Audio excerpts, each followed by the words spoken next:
Welcome to the Sentai Podcast with your hosts Sam and Jay. We're here to discuss our favorite anime, interview industry figures, and a whole lot more.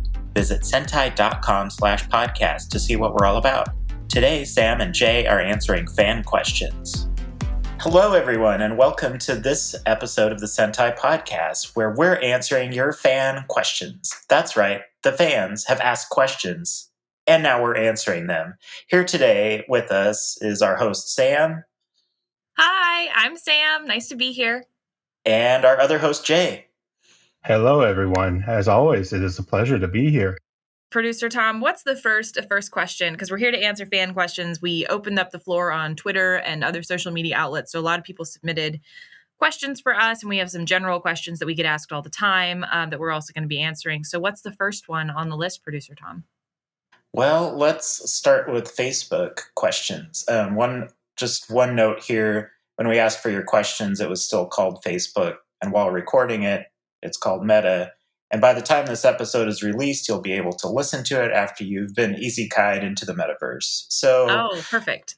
Yes, so the first question is from Macy Spectra. The acclaimed series Nana is coming to Sentai.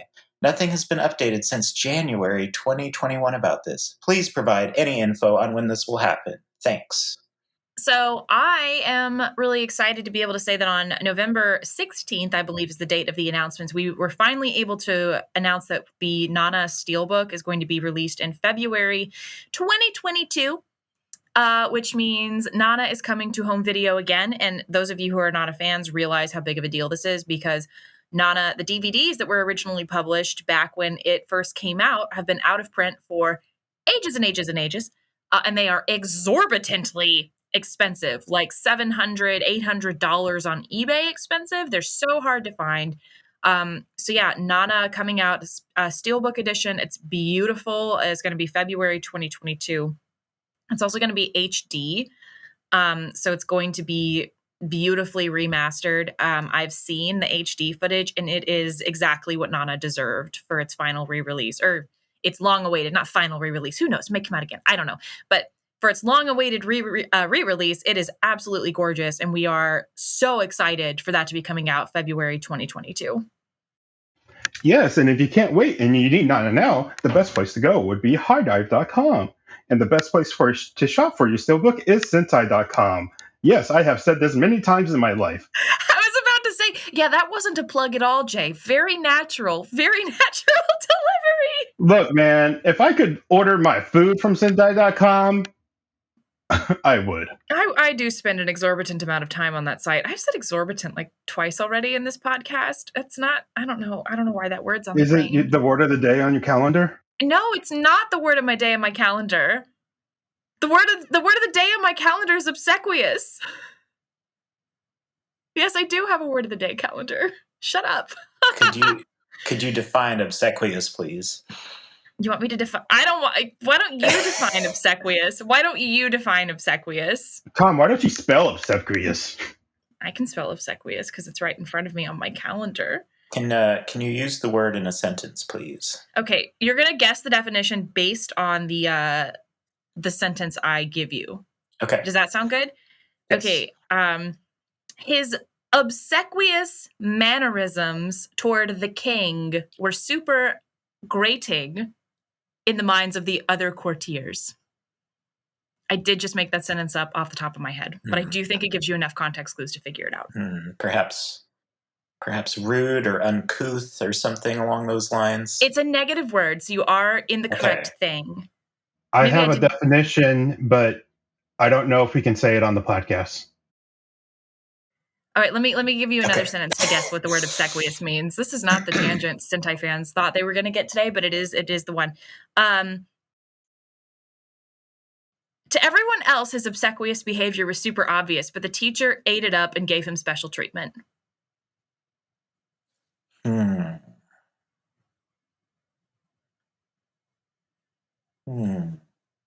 Being a kiss ass? Yeah, it means being a kiss ass. It means like subservient and groveling. Aha. Yeah. So groveling is a synonym. Well, groveling is a verb and obsequious is an adjective. So it's more like ingratiating or or Kiss ass. brown nosing. Yeah, kiss ass. Yeah, just if you're obsequious, you're a kiss ass is basically what that means. So Tom, can we say kiss ass in the podcast? Because we have can like we 5 say kiss times. ass? Yeah, we've already said kiss ass like 9 times. Can we say kiss ass? Yeah, I mean, we've said shit, fuck, I don't know before. We'll figure it out. Okay. Let's get back to the questions. Wait, I can drop F-bombs? This changes everything. This changes everything! I just put a little explicit tag on that episode. And, on iTunes, yeah. mhm. Okay, so what's the next question, Producer Tom? Anime fan 123 JAY asks, how did you start working in anime? Jay, do you want to go first? Well, I have the more interesting of our 2 stories, I believe. Maybe, I don't know. Many moons ago, Also, how dare you? was running an anime convention in Texas that Sentai attended and promoted at, and I became friends with Sentai people there. And when they needed a event manager, they said, "Hey, do you know anyone for this?" And I'm like, "Me." Oh. You just So sort of inserted yourself into that conversation. I love that. And then, as we like to say, I got conned into it. Look at that pun. Look at that pun, Jay. Ooh, that was a good pun. Also, producer Tom, fun fact, in my interview, I did utter the words, "Bye, Felicia." Did you really? Yes. Wow. It made everyone in the room laugh. Well, that's good. I'm glad it didn't get you kicked out of the door. We're not the most uptight workplace, as you can imagine. No, we're really not. Today I'm wearing a sweater right now that it reminded me of moldy bread, so I bought it. And that's why I bought it, because it reminded me of moldy bread, and I could wear this in the office and it would be fine. The dress code I was told when I was hired was cover your bits. That's a very concise dress code right there. Yeah. So, Sam, how did you begin your career in anime? Well, it all started when I saw My Neighbor Totoro as a child. That is kind of my origin story, actually. That was one of my first anime So we're movies. getting the unabridged version. Yeah, no, I'll abridge it. I majored in creative writing. I had minors in business and philosophy. I went into copywriting and copy editing. And then one day I was dissatisfied with my career path, and I was working at a company that catered to the automotive industry. I know a weird amount about cars as a result. I do not care about cars, but I know some stuff about them anyway.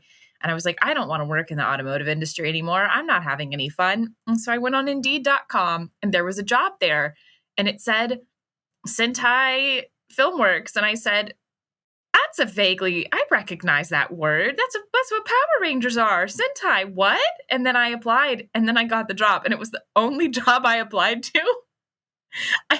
So my job hunt began and ended with this position. I also think we may not have gone into depth about what we actually do at Sentai as our main day jobs. For those who don't know, I'm the event manager. So every time we go to a con and you see cool Sentai stuff, that's me. And premieres and random company things and a lot of random other stuff. So I actually would like to do either an episode or a bit right now where we talk about kind of what our daily jobs are like, because every time we go to a convention, people come up to me after panels or at the booth and they say, how do I get a job in your industry? What does that take? And also, when I start talking about the day-to-day of my job, people look at me and they're so surprised. They're like, I had no idea your job could exist within the world of anime. Because the world of anime, we need IT people, we need HR people, we need people janitorial. We need janitors, especially around my desk, because candy wrappers are everywhere. Anyway, I have a Skittles fixation. That's another topic. Anyway, but I tell people I'm a copywriter and I have to write press releases and do internal communications and then proposal decks and all kinds of stuff like that. And they're like, oh, I never thought that would be a thing that you would do in this world. And I'm like, yeah, I mean, somebody has to write product descriptions for the items on our website. Somebody has to make the products that go on our website. You know, we have to have artists and designers, and we have to have social media people. We have to have a whole marketing team. And that includes data analysts. And they're like, oh, data analysts can work in anime? And I'm like, yeah, they can work in anime. So, yeah, I work like in the communications sector in the marketing department. So I do a ton of copywriting. I do a lot of just corporate stuff to make sure, you know, we have all the copy we need everywhere. And I deal with press, and I deal with news outlets, and I deal with media. So yeah, my job's pretty I wear a lot of different hats, but yeah, You do a lot of proofing for me. yeah, every email you send. I'm kidding, not every email. Not quite. Not every email, but a lot of them. It depends on who it's going to. Yeah, the important emails. Can you please look this over and make sure the grammar is presentable? I'm like, yes, I can.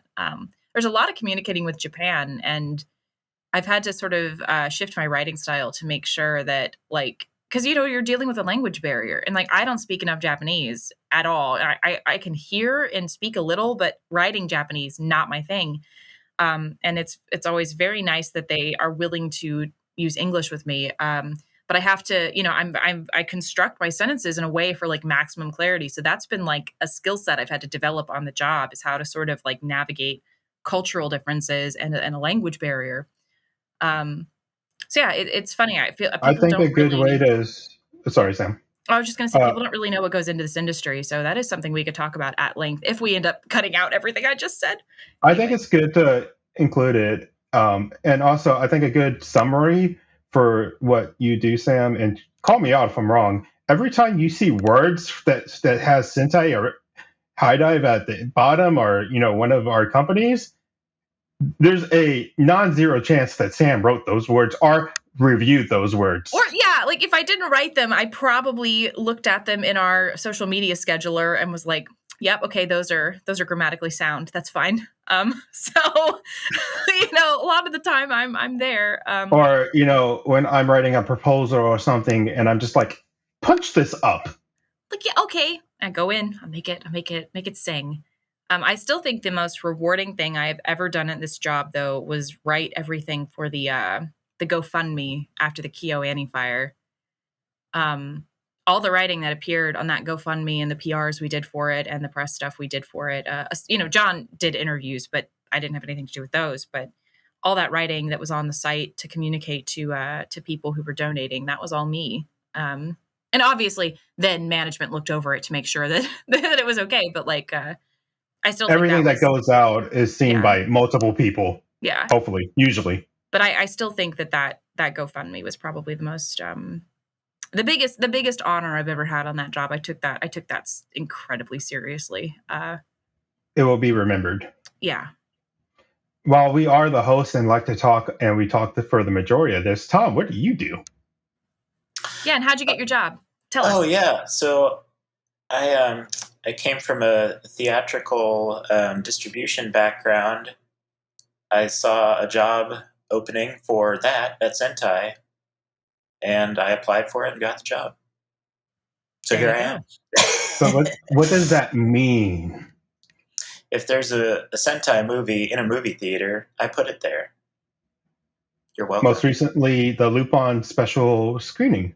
Yes, we had the Lupin 50th anniversary screening, Made in Abyss, Dawn of the Deep Soul in a few theaters, but the virtual screening, I handled that as well. Made in Abyss movie 1, the Era of the Orion, Udapri movie. If it's a movie, I'm involved.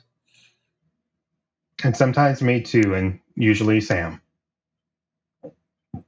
There are very, very, very few solo projects in our work, but also teamwork makes the best work. Go team. Tom, you are the movie guru, though.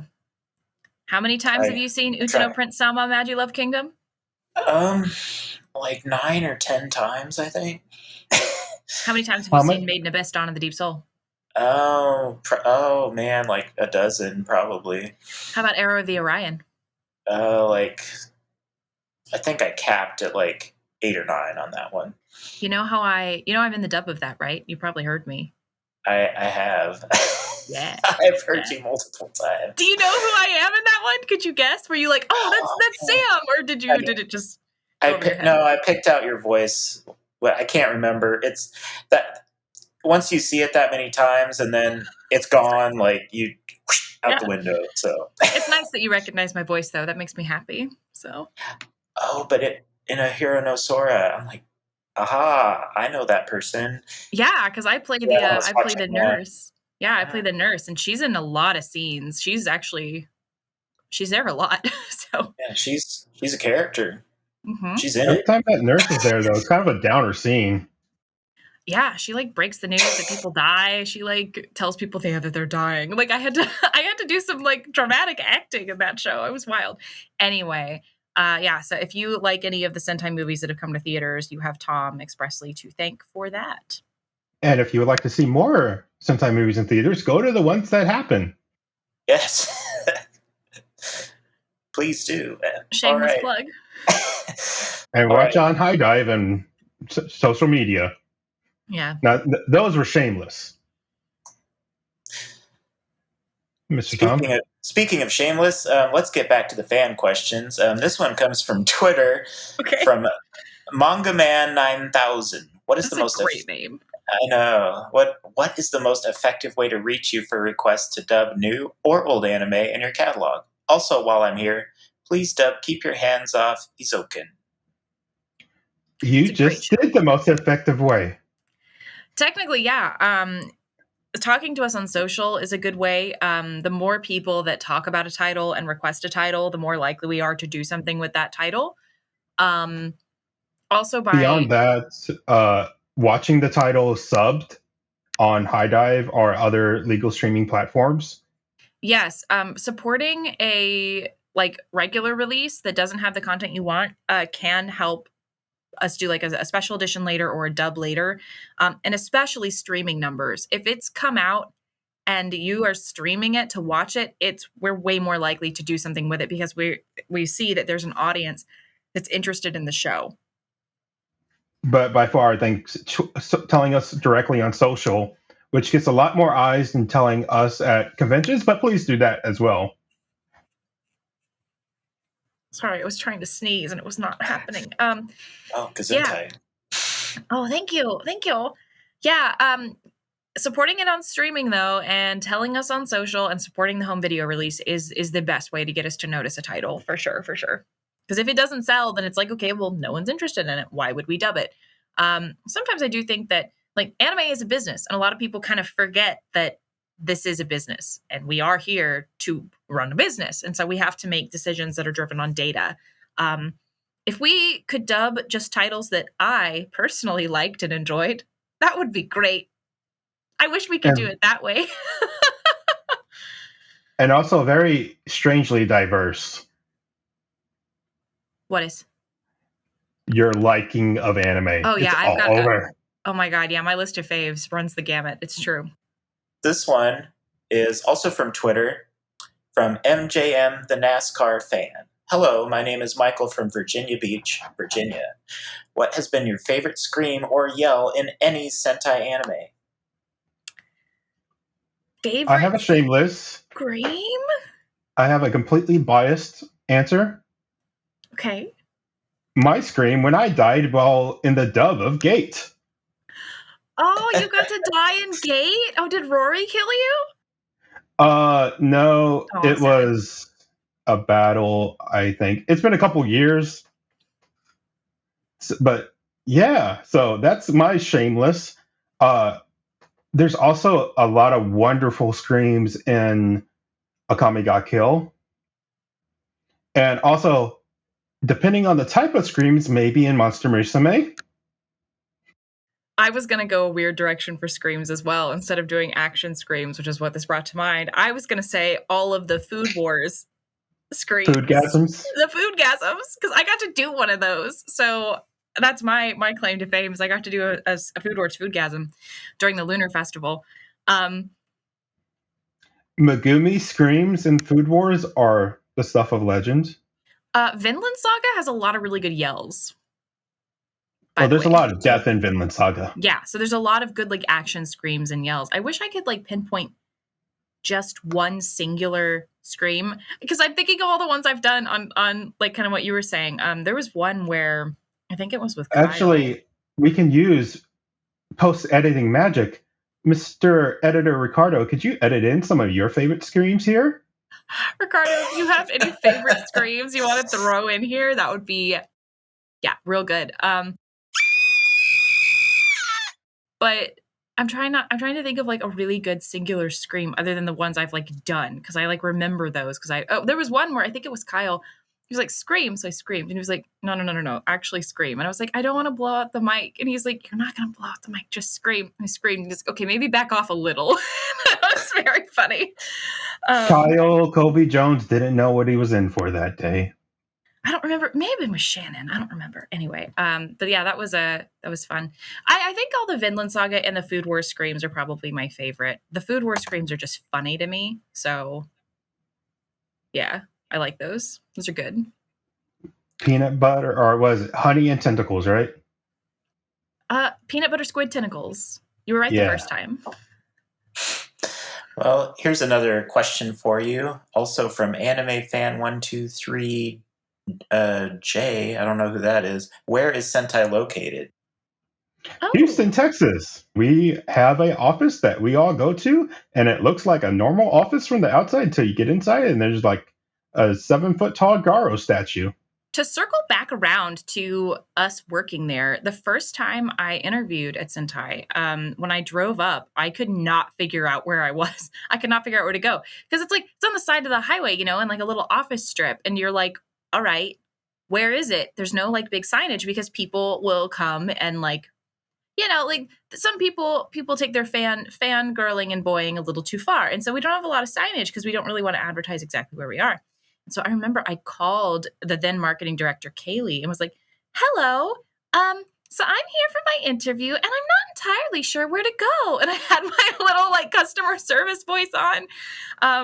I think she had to come out and like get me, because I couldn't figure out which door to go into because all of our windows are tinted and stuff. So it was very confusing. It is very like Scranton office complex. They all look similar. Yeah. It's pretty. Yeah, I had a great commute at the time, though. I lived like 5 minutes down the road, so I was able to just like pop over. It was a great commute. I miss that commute. Here's one from Facebook from Sarah Bibliothecary. Sorry. How do you decide what series will get a limited edition set? What factors are taken into consideration when including a series' original soundtrack in a limited edition release? So, 2 questions. I will answer the original soundtrack in the limited release, and this is a much, much, much bigger answer and question, because to go into the rights and management of everything that we do, it is a long legal conversation that none of us here are probably qualified to answer fully. But to get the music rights from an anime, most of the time is separate from the anime rights. Yeah. When we can get those rights, and we would love to. Yeah, the unfortunate reality of it is that music is often owned by a bunch of different people. And so you have to, when getting the rights, you have to negotiate with all of those people. And they're usually separate from the people who own the anime that we're licensing. So to get an OST takes extra money, extra time, extra resources, extra negotiating. And again, like, is that worth the time investment and the cost that you put into getting that OST? So it's just a very, very complicated and oftentimes expensive legal process. So it really depends on a title by title basis whether the OST is even available, because sometimes they're not. So it's a very complicated thing, getting an OST for anything, really. I think we've managed to do it in a couple of box sets, but it's an uphill battle. It's hard.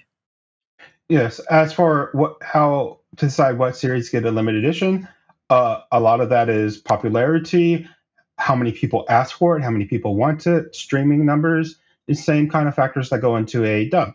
Mm-hmm. Yeah. Yeah, quite literally, it's just evaluating the popularity of the title, because you don't want to produce a box set and then 3 people buy it, but you've had to, sink a ton of time and resources into creating. And, you can't just print off a couple of them. You have to do a big order batch. And so you have to be sort of confident that people are interested enough in the title in order to buy a box set. So, yeah. Here's another question for you. Is there an anime streaming service I could subscribe to for a low monthly price with a great selection of anime? Tom, Well, yes, you can go to highdive.com, $4.99 a month. Hey, Tom, can I ask you a personal question? Sure. Did you write that question? Did you submit that question? No, that was from Anime Dude 72 on TikTok. Did you Tom, just make I have that up? another question for you, personal. Yes? How dare you? How dare you? I think that was a great question and a great answer, that High Dive is the place you go. Did you make that name up? Did you make that name up, Tom? No, I didn't make up Anime Dude 32. I didn't make that up at all. Oh, it's 32 now. Oh. No, that's... I'll share the profile with you later. Wait, so what was the number at the end of that name? What was it again? A 32. Oh, okay. All right. Yeah, it's all right. 32. I'm suspicious. Well, you can feel however you like. All right. All right. Fair enough. Let's answer another fan question. This one comes from Instagram from Geo81. Does it? It does. This one's not really a question, more of a statement or a plea, really. I need more Made in Abyss, please. Don't we all?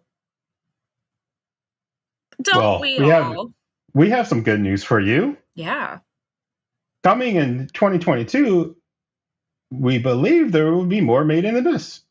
Yeah, season 2 has been announced for some time in 2022. So we've already announced during Sentai at Home that we have acquired the rights to that, and we are so excited to be bringing that stateside and wherever else you stream your anime. Obviously, simulcast would be on High Dive. And yeah, really excited about that one. If you are caught up on the manga, you know how hog wild that season is going to be. Oh, there's some stuff coming, y'all. Not gonna spoil it for the anime onlys. Not gonna spoil it, but oh my god. Oh my god. We are in for a ride. All right, I'm done with the accent. All right, next question. Are you, though? That's a good question. I don't know, Jay. I don't know. Here's another question for you. This one comes from TySmith1_ on Instagram. How has watching the industry change over the last 10 years been from inside the industry? At one point, people were saying the West didn't have any influence on the production of anime. That statement is also hilarious now. Almost hilarious. Almost. Neither myself or Sam or Tom have been here for the entirety of 10 years. I have been coming on 7 years now. I will say the anime industry and media industry overall has changed quicker in the past 10 years than it has historically over any other period of time. Streaming has changed the way anime... Ooh la la, streaming. No, Kitty, you do not need to cry right now. Special guest appearance, my cat, Obi. Is Obi okay? Yeah, he just wants to cry. It's a cat. They do. He's a crybaby. As Sam said, streaming has changed everything. 10 years ago, streaming was nowhere what it is now. Do you remember when you had to watch something on TV and there was a schedule, Sam? When I was I do, and that we had a TV guide that would come to the house every week, and you would look through it to see when things are playing. I was in college. There was a TV guide channel. I mean, there was a in-print TV guide, Jay. That seems even more old school to me. There wasn't a fancy pop-up. You had a physical magazine that came to your house with a TV guide in it. There was the TV Guide channel for the youngins that don't know had a scrolling list of all the channels, and if you that missed the thing. That channel that channel. you wanted to see, you had to wait until it came around again. See, you were fancy though. I didn't get that channel. I didn't even get that channel because I didn't have cable growing up. I had a TV with a VCR built into it, and that was my TV. We had 4 local channels, and that was it. I also remember for movies, the showtimes being printed in the newspaper. Oh, yeah. But to get back to the question about how it's influenced the anime industry, so I graduated college in 2013, so that was less than 10 years ago, but going on 10 years ago. And I remember when I was in college, Netflix was still doing DVDs delivered to your house. I was still getting DVDs because I was in the mailroom, and people would get Netflix DVDs in their inbox. So I also pranked somebody and sent him a bunch of. He accidentally left his Netflix account logged in on my computer, so I sent him a bunch of movies that he didn't want to watch. So he just was like, "Why do I have 90 movies?" Or not 90, but whatever. So yeah, like streaming has changed the name of the game because Netflix wasn't into anime at first. We have Hulu. Hulu, I do believe, was available when I was in college, but it was just kind of getting started. We didn't have, High Dive didn't exist at the time. I will have a little fun fact that the Anime Network was the first anime streaming service. That's true. And yeah, that's one of our like kind of sibling associate companies. Long story short, though, globalization, I guess, has really, really changed the way the anime industry works. Of course, now you have anime licensors here in the West who sit on production committees in Japan. So they are directly influencing how anime is made and how it gets made. We have Star Wars anime now. Batman anime. Yeah, we do. Also, Vikings, the anime, also known as Vinland Saga, but that's not related to this. Yeah, I'm trying to I'm trying to think about what the industry was like that long ago versus now, and yeah, it's very different. I remember when I was growing up and I was first getting into anime, you had like Toonami, and that was like the only place I could really watch anime. And then you had like DVD sales, and those were harder to come by. Like I didn't know where to buy them when I was that age. I could be wrong on this, but 10 years ago, you had to go to Borders or Barnes & Noble to get your manga. Now the manga's in the library. Yeah, there is manga in the library now. I remember having to go to Sam Goody or Suncoast to buy my anime and paying out the nose for it. Now I can buy some stuff at Walmart or Best Buy. Oh my God, yeah. Walmart and Target have a selection. Or stream it on highdive.com. Yeah. I think the biggest change is definitely from streaming in terms of anime's accessibility and just in terms of the legal streaming options that are now available. It's much more readily available. Obviously, the merch game has freaking exploded. Every other TikTok I scroll through is somebody hawking anime merch. You can go out in public now and buy stuff from Hot Topic or wherever. Walmart had you walk into Hot Topic and there's the anime section now. Yeah, there's a whole wall, and it's wild. As both a consumer and someone who works in the industry, I mean, I got bullied for liking anime when I was in high school and middle school, and now it's very mainstream. So watching that has been absolutely wild. And of course, anime as an industry has been pulling in record profits. So it's been absolutely exploding. And from being inside the industry to harken back to Ty Smith's question, you've had to change how you market anime, who you're marketing it to, what about anime is appealing, because those things have changed as it's become more mainstream. Because anime used to be kind of a fringe interest, and now it's not. It's something that there's a 9-year-old on my block who's constantly running around in My Hero Academia shirts and telling me she simps for Hawks, and I'm like, whoa, that's a lot of words coming out of the mouth of this child. Okay. There's been anime billboards in Times Square. Yeah. And even NFL teams have anime clubs inside of them. Yeah. It's wild. It's absolutely wild how different it is compared to then. So yeah, that's a great question, Ty.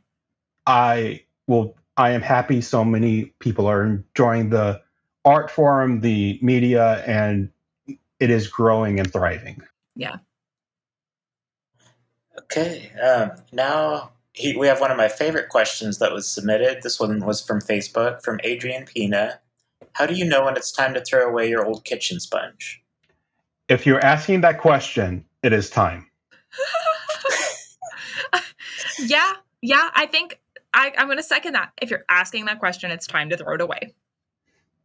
Is there a better way? Is there an actual way to know? If you don't remember when you opened it from the packaging, it is time. If it's fallen apart, it's time. If the little scrubby side is no if longer there is scrubby, a it's time. crumb, if it smells and things you wash it with smells after washing, it's past time. If you're unsure, throw it into your dishwasher and see if it's still there when you open it. It might have, dissolved. If the abrasive side, you can run it on your skin and it just feels very smooth, it's time. But I think that's the easiest way. If you're asking that question, Throw it's it time. out. Just toss it. Don't get emotionally attached to your dish sponge. It doesn't feel things. It's inanimate. Yeah. You can buy like a 10-pack for $4.99. You know what also you can get for $4.99? What, Jay? What can you get for $4.99? Tom, I set you up for this one. Come on, man. High dive. But it might 30 days of anime. Tom, you can shoehorn it in. I set you up for everything. I know. And you will say it in the worst and most ham-fisted ways, but the perfect setup I give you. You just sit there shaking headlights. What can you get for $4.99? Well, I think I was thinking about what Sam said about the kitchen sponges not being sentient, and that I learned that the hard way, and then I couldn't think about that perfect setup for High Dive, which is a great streaming service, only $4.99 a month, thousands of hours of anime. There's a chat room. There's Don Machi. Y'all are There's killing Food me. Wars. I'm dead. You can watch it on your phone. Okay, I got one more. Crying. If there's something growing on your sponge, if it looks bigger than the last time you saw it, it is time. If it resembles my moldy bread sweatshirt, then you should probably switch it out. Producer Tom, will you put up a picture of this moldy bread sweatshirt as a companion piece to this? I'll put it on my Instagram, and then we can put it on somewhere. But oh my god, I'm so sorry, Ricardo. I feel like I've been hitting my peaks, and you're gonna have to abide me screaming into this microphone, and I'm so sorry. It makes up for all the times that you were whispering like this. I've never been louder than. Wait, no, I've never been quiet in my life. I don't think that's ever going to start now. I mean, it wasn't you. It was someone. It was my microphone. Used to always be super quiet for absolutely no reason. So whatever. So what's up next? Yeah, Tom. We have another question. This one's from Twitter. Have you heard of that one? This is from Emma Pete Ninja. Are there any more old school anime you're planning to re-release and redub, like Vampire Hunter D and Venus Wars? Alternate second question: how has COVID affected how dubs are recorded? So when it comes to the old stuff, I love it. I love it that you asked this question. I'm so jazzed somebody is into the older releases like Venus Wars and Vampire Hunter D, because I am so into those. I love a good retro anime. I have an Alita Battle Angel poster on my wall right now. I have an old school Sayuki poster on my wall right now. I have a big Vampire Hunter D wall scroll that's absolutely gorgeous. Anyway, so I'm so into this question. I'm so happy you asked. If you want to see more retro ass anime like I like, and so please keep telling us on Twitter, Facebook, Instagram. Please bug us about it. Please tell us about it. Especially specific titles too. Yeah, if you specific titles, tell us, because I would love to do more, and I know the people in production would love to do more, because we have some old school anime fans in the building, and we would all love to do some retro titles like that. Not to rain on the parade. The reason that we can't do more, and this goes back to our earlier conversation, licensing is difficult. If you happen to know of a title that like no one else has, and you cannot find it anywhere, and no one has it on their catalogs, on their websites, nobody has it anywhere, and you can't find a licensor in the states listed, that's a primo title we could maybe pick up. But there are some that, like, some people already have the rights and they just like aren't doing anything with it, and we can't really touch those.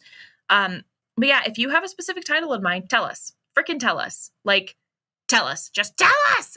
Because I want to know what you want. And honestly, we're not going to know that there's a demand for it unless y'all tell us. Yes, because otherwise we just have Sam telling us, get it, get it, get it. And there are certain titles that I am constantly like, get this title. And it's like, well, does anyone want it? And I'm like, I want it. Doesn't that count for anything?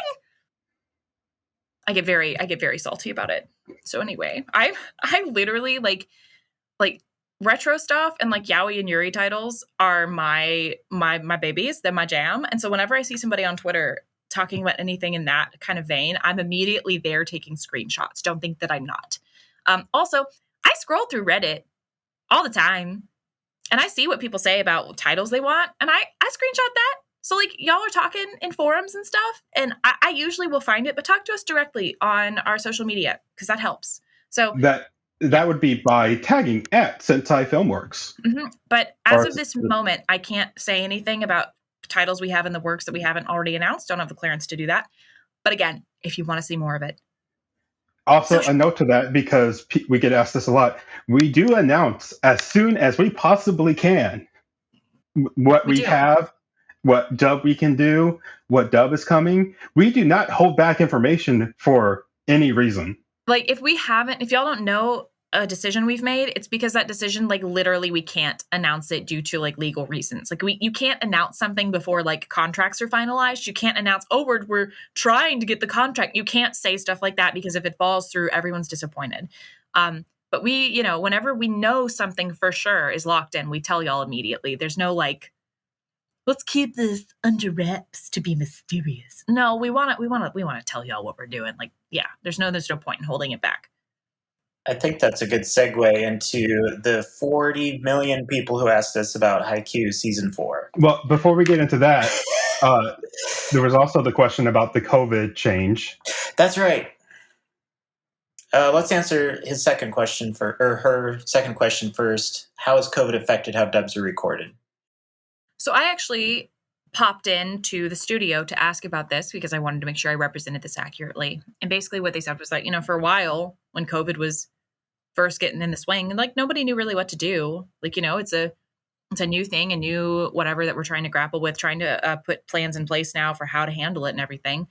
So I asked, like, what impact has it had? And like, for any in-person recording, there's, exhaustive sanitation procedures, making sure everybody is safe, making sure that everything that we do is zero risk for the people we're involving.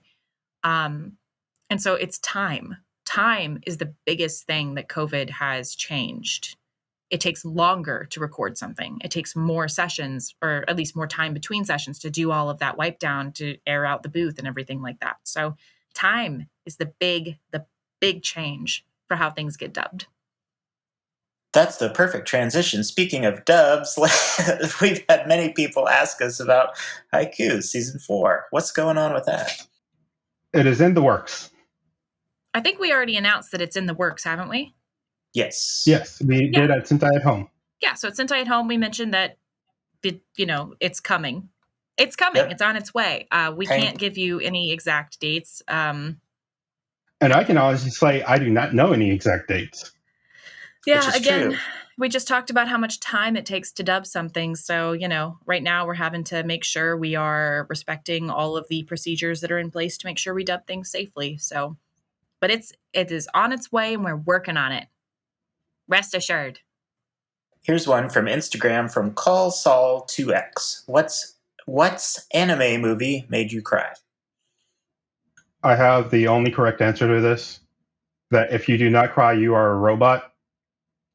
Grave of the Fireflies. Oh, Jesus. Why did you say that out loud? I mean, you're correct. You're not wrong. Like, you're right.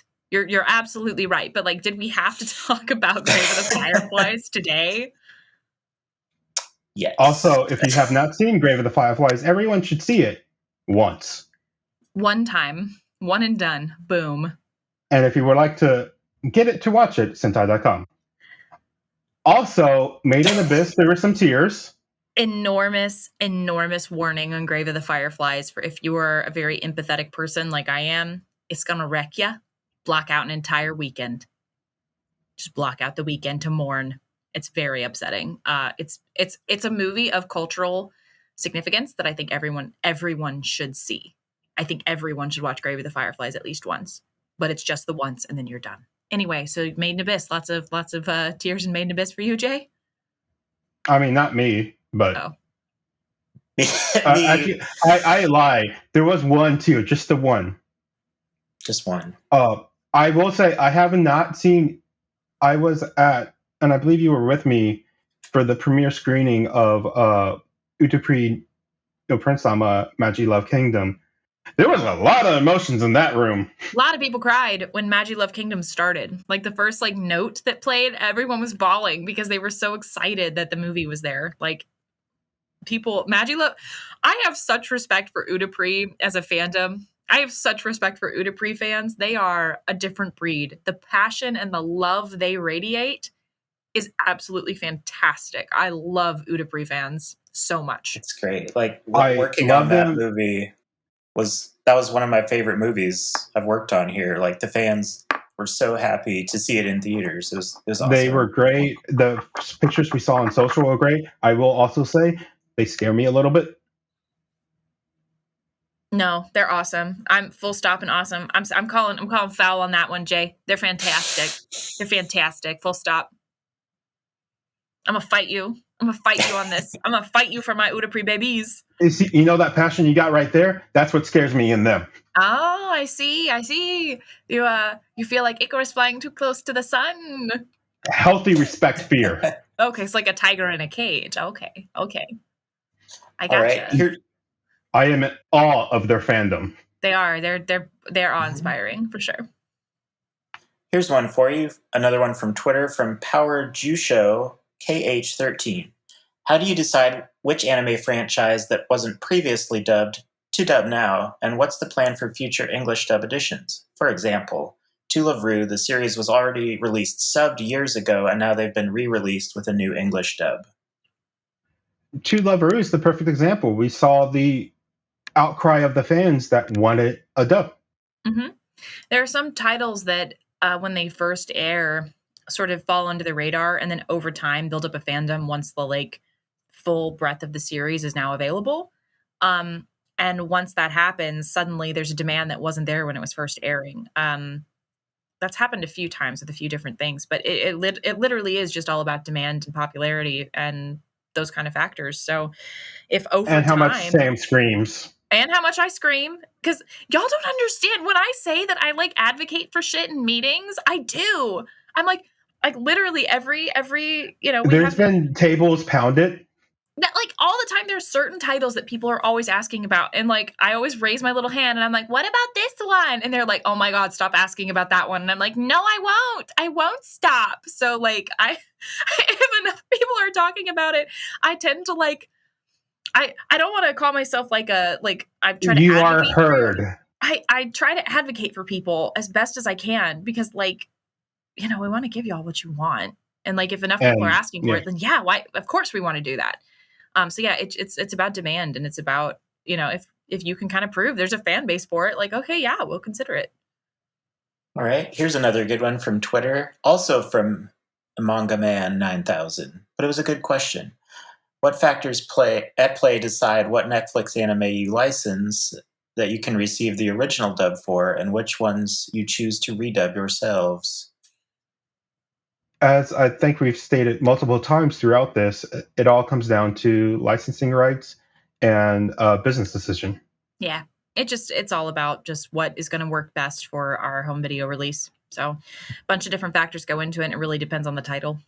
And just so fans know, and I think I can share this, if I can't, please someone edit this out.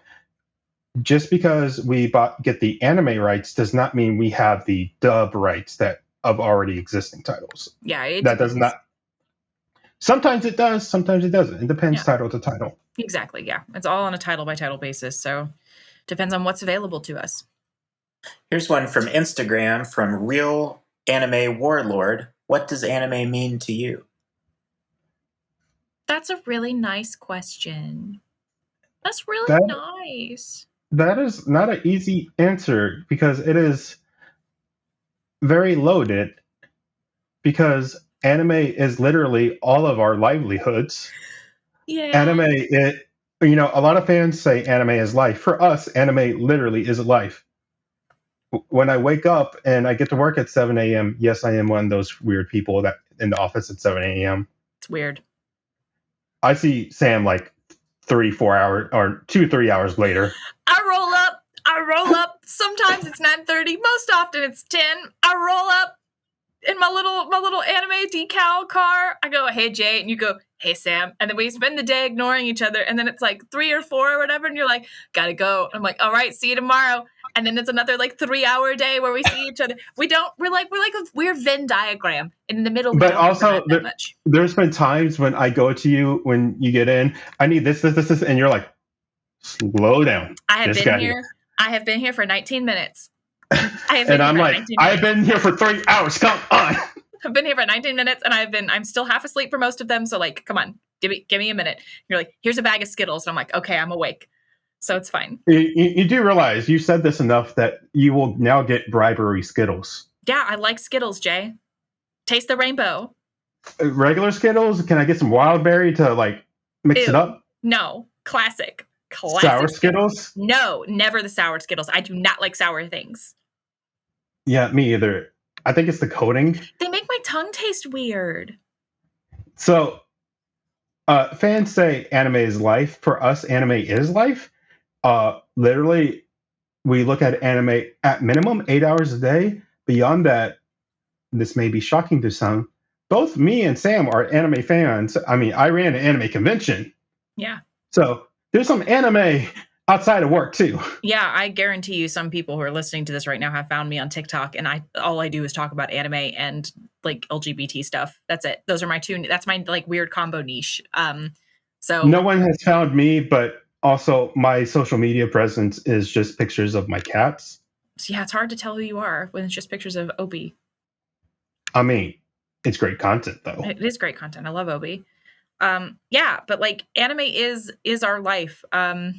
I get up, go to work, I come home, I write, I like interact in fandom and stuff, and it's all anime fandom, and that's just on my own time, and I have, my own interests in anime that aren't necessarily overlapping with my work, and so my hobby is anime, my job is anime, like it's literally my life. Now this means from time to time we need to take a little break from anime. Yes, occasionally. Like I'll go watch some Netflix shows or get very excited for Dune coming out. I like to read. Oh, I am excited for Dune. Oh, you should talk to my wife. She had a lot of emotions. I'm really excited to see it. I'm gonna try to see it this weekend. Anyway, yeah, but like, anime also to me has always been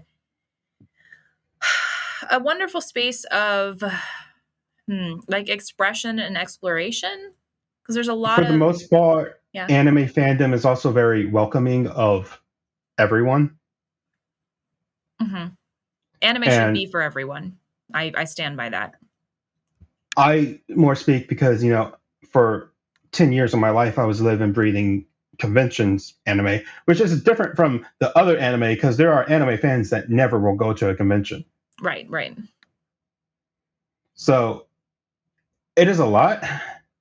And it is art because there are some things Miyazaki's most of his work is straight up art, and it is changing quicker than even we can keep up with it. It really is. Our friends at Aniplex had Demon Slayer be the #1 movie.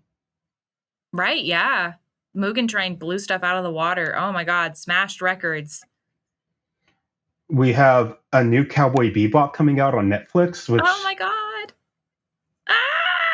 By the time this episode is out, it will be out, and I'm really excited for it. Actually. Oh, so to summarize, I think all I can say is anime is a lot. Yeah, it's also I really love the storytelling conventions in anime that aren't reflected in a lot of American media. Anime, as a result of its Japanese culture, is more willing to embrace like sad endings and ambiguous endings and The concept of mono no aware, which is like the transience of things, the awareness of it, the understanding that the transience of life is what gives it beauty, is an element of like Japanese cinema and Japanese storytelling that I really like that isn't as present in American media. So for me, anime has always been, as a writer, because I do write fiction outside of work, anime has always been a huge influence on my creative pursuits. And sometimes that, like I've had editors here in the States not understand some of the like concepts that, anime maybe influenced in me. And I've had to sort of be like, well, it's, the cultural exchange is pretty awesome, I think. And there's a lot of cool stuff people can learn from anime in terms of storytelling. So one of the things that anime is to me is this opportunity for, like globalization and cross-cultural exchange that I think is really, really neat. And not to knock other media, anime can be a lot deeper than a lot of other stuff. Yeah. Take it, for example, and we've talked about this a lot, review Starlight. Oh. Some of our YouTube creator friends have dedicated hour-long videos to breaking it down and barely scratch the surface. As a person who loves musical theater and anime and is also gay as hell, Review Starlight hit all of the boxes for me, baby. Just checked them all off. It was so good. Also, what a twist. Oh my God. Yeah, that first episode, you go into it and you're like, what am I watching? Oh, okay. No, I'm talking about the other twist. Oh, the other twist. Yes, I do. If I make the little hand motions for this hairstyle. Yes. That twist? Okay, yeah. Okay, cool. It was a good twist. If you rewatch the first episode, I guarantee you'll be like, oh. It's a fridge moment. Here's a twist. Here's another question. Oh. Why is this podcast so good, and why is it so shareable on social media platforms? Who submitted the creators, of course. Who submitted that question, Tom? That was Anime Weeb 137. Can you say that? 37 keeps coming up, huh? Yeah. Anime Weeb 137 on Tumblr. Oh, okay. All right. That's funny. I didn't think we posted this on Tumblr. Yeah, definitely a real person. That was definitely a real person. But thank you, very real person, for the compliment. It's because of my certain je ne sais quoi. It's my je ne sais quoi. Me and Sam share some chemistry from years of panels together. And also, we are very different anime fans. Yeah. And we have a bond of theater kids. We do. That is true. We're going to go at NYC. We're going to go see, are we seeing Phantom? Is that what we're seeing? Yeah. I love Phantom of the Opera. Well, I've seen that show so many times. We're going to see at least Phantom. Also, by the way, Phantom has some new staging this year as a result of the new director. And also the alternate Christine is the first Black Christine in Phantom history. And I'm super excited. And I really hope she's playing the night we see it. I don't know for sure, though. I'm just saying, I may have entered a couple lotteries, and, I don't think Sam will say no to some Hadestown. I absolutely will not say no to some Hadestown. Who do you think you're talking to? Also, I'm seeing Hadestown when it comes to Houston. But... Oh my God, as you should. Fucking love Greek myth. Anyway, I shouldn't say that. Bleep that out. Okay, anyway. Anywho, yeah. Speaking of sad endings. Yeah, thank you. We've got what? Oh. Yeah, we've got one more question for you. Since this is the season finale of the Sentai podcast, what's your favorite season finale? How dare you? It can be anime. It can be anything. What's your favorite season finale? I have this thing where I kind of don't remember the ends of a lot of things because I enjoy the journeys. Final episode, season 1 of The Good Place. So good. So, Tom, did you watch The Good Place yet? It's still on my queue after your recommendation. Tom, I have been telling you to watch the. I know. Because I can't describe how good it is. The season 1 finale of The Good Place is so good. Okay. I've said it before, and I'll say it again. What a twist! It's so good. It's really just so good. Also, so good. Not a girl. Not a girl. Janet, as a non-binary person, Janet is literally my favorite fictional character who's ever been written. We need to get you some Janet swag, at least the best. I would love the vest. I would rock the hell out of a Janet outfit. You don't even understand. Anyway, so season 1 of The Good Place has the best season finale I like. But in terms of anime, let me think on that.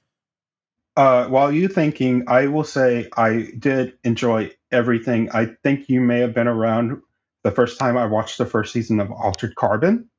Oh yeah, I Yeah. was talking about that a bit much. you were hawking Altered Carbon to everyone in the office, like a televangelist hawking the afterlife. We will not talk about the books or season 2. Though that doesn't exist. No. It is sad when, you always like the book is always better. Sometimes it's not. Sometimes it's not.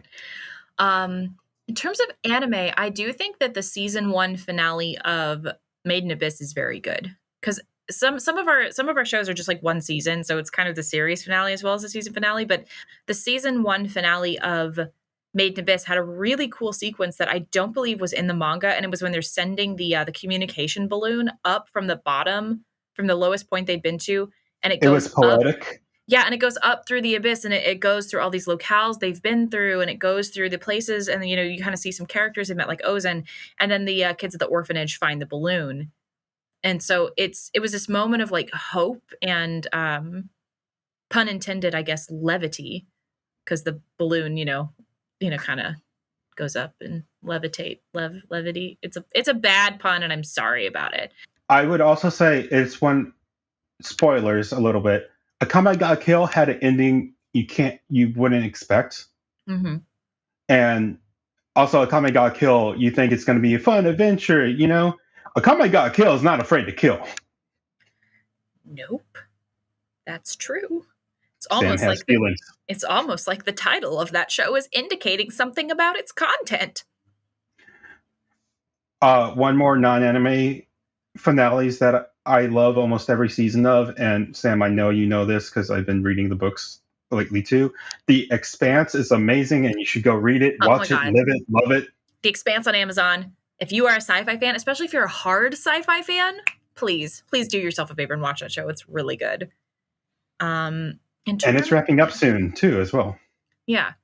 In terms of anime, though, what's another season finale we liked? I'm trying to think of something that is more than one season and then had a good season finale.